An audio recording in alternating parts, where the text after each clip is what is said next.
তাড়াতাড়ি খাইয়া যাই, মেঘ বৃষ্টির দিন কথা যায় না। দে চল খেতে। বাবাজি তুমি আসো, দুজন একসাথে খাই।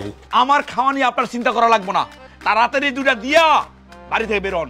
একলা একলা খাওয়ান বসা কেমন দেখা যায় না? একা একা খাইলে সমস্যা কি?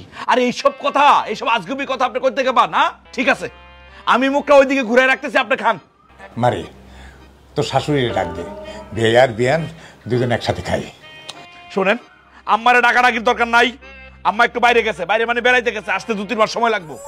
কি বাবা খাও তো, অশান্তি আমার ভালো লাগে না। না না 3 মাস সময় লাগবো, বিয়ান সাহেব চলে গেছে 3 মাসের জন্য, আমার তো কিছু কয়া গেল না। তুমি খাও তো আব্বা। আচ্ছা খাইতেছি। আমা ফাইন, রান্নাটা একেবারে চমৎকার হয়েছে। ঠিক তোর মায়ের হাতের রান্নার মতো তোর হাতের রান্না। তোর মা আমি এমন ছাতা মাথা বাজার করে নিয়ে আসতাম, এমনভাবে রান্না করতো যে একেবারে চাইটা ছুটা খাইতে ইচ্ছা করতো, এত স্বাদ হতো। তার মানে আপনি কি বলতে চাইতেছেন আমি বাজার খারাপ করি? আপনার মেয়ের গুণে তরকারি ভালো হইতেছে। না না আমি সে কথা কই নাই, তুমি তো বাজার ভালোই করো।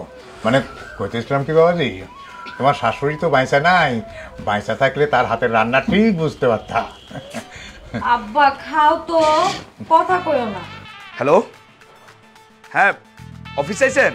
আচ্ছা ঠিক আছে, মানে আপনারা বসেন, আমি আইতেছি। হ্যাঁ টাকা কোনো সমস্যা নাই, আমি আইতেছি। বুঝলি না, এই রান্নার তরকারির মধ্যে যদি বাটা মশলা দেওয়া যায় তাহলে স্বাদই অন্যরকম হয়ে যায়।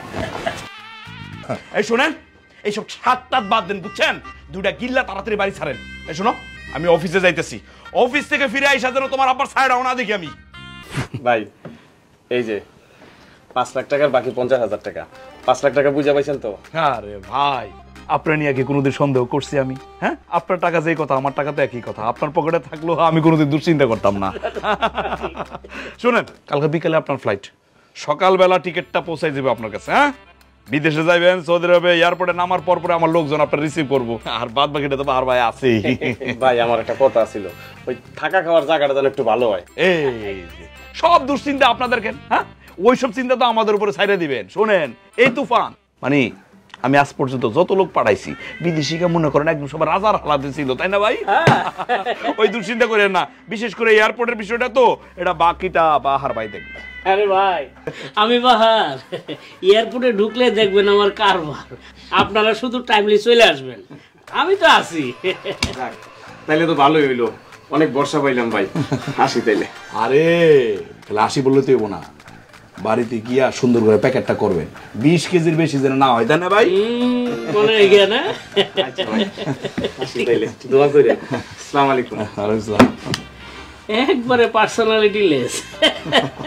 ভাইজান এই নেন, আগের 19.5-এর সাথে এখন 50, হইলো 20, মোট 5 জন যাত্রী।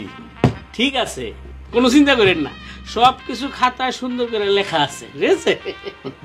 ভাই আমার হাতের অবস্থা খুব খারাপ, কিছু টাকা পয়সা যদি দিতেন। আরে তুফান ভাই, চাইলে তো আমি টাকা দিতেই পারি, কিন্তু সবগুলা টাকা একবারে হেড অফিসে জমা হয়ে গেলে ওইখান থেকে নিলে ভালো হয় না? তাছাড়া এইভাবে ভাঙ্গা ভাঙ্গা টাকা দিলে তো টাকা বরকত হয় না। আচ্ছা ঠিক আছে, আপনি যেটা ভালো মনে করেন সেটাই করেন। তাইলে ভাই আগের লটে হচ্ছে 2 জন, এই লটে হচ্ছে 5 জন, সব মিলে আমার যাত্রী কিন্তু 7 জন ভাই। আরে হরে ভাই, কোনো চিন্তা করেন না, আজকে রাতের মধ্যে আপনার অ্যাকাউন্টে টাকা ঢুকে যাবে। তাইলে ভাই যাওয়ার সময় হেড অফিসে একটু টাচ দিয়েছে। অবশ্যই হেড অফিসে টাচ দেব। ঠিক আছে, ওকে, হ্যাঁ দেখা হবে তোমার ভাই।